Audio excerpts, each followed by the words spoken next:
Hello বন্ধুরা, good evening. তোমরা সবাই কি করছো? আমি তো নাস্তা রেডি করছি। তাই আমার একটু নাস্তাটা অন্যরকম। চলো দেখাচ্ছি নাস্তাটা কি।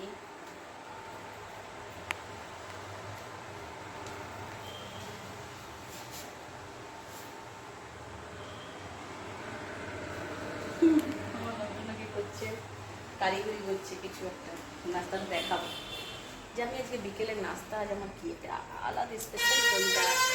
এখন এখনকার সিজন তো একটু যখন রেডি হচ্ছে নাস্তাটা, তো তোমাদেরকে আমি দেখাবো যে নাস্তাটা আমার কী আছে, ঠিক আছে?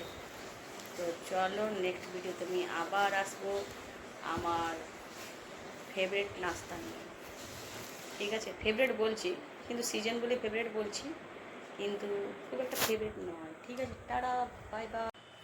হ্যালো বন্ধুরা, শুভ সন্ধ্যা। দেখো, এটাকে ভুট্টা বলা হয় বেঙ্গলিতে, নন বেঙ্গলিতে মাকাই বলা হয়, আরেকটা বলা হয় জোনার। তো কার কার পছন্দ? আমার এটা খুব একটা পছন্দ বলবো না, কিন্তু আজ আমার হাজব্যান্ড দুটো নিয়ে এসছে, তো আজ একটা পোড়ালাম। রাতে তো প্রচণ্ড ব্যথা, ধীরে ধীরে খাবো। তো চলো জোনারের একটা গল্প বলি তোমাদেরকে। আমি যেখানে আগে পুরোনো জায়গায় থাকতাম, তো একটা বাড়িতে জোনার, এতগুলো জোনার সিদ্ধ করতো, আর বলতো যে আজকে আমার খাবার এটাই হয়ে গেল, আর রুটি সবজি কিছু করবেন নাই। আমি আর আমার হাজবেন্ড ঘরে যে আলোচনা করতাম, কি মানুষ রে বাবা, এই জোনার খেয়ে গোটা রাত থেকে যাবে, লোককে হাসতে নাই বলো। মানে গোটা রাত জোনার খেয়ে থেকে যেত, বলতে আমরা রান্না জোনার সিদ্ধ, জোনার পুরা, মানে এত ওদের জোনার ফেভারিট ছিল।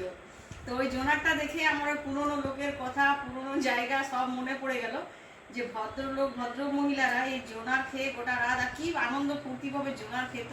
আর আমার দুটো জোনার এসে তো ভাবলো, জোনার মোনার যে কি আনলে, কোথায় পুরাবো, তারপর এটা খেতেই আমার 8 ঘন্টা লাগবে।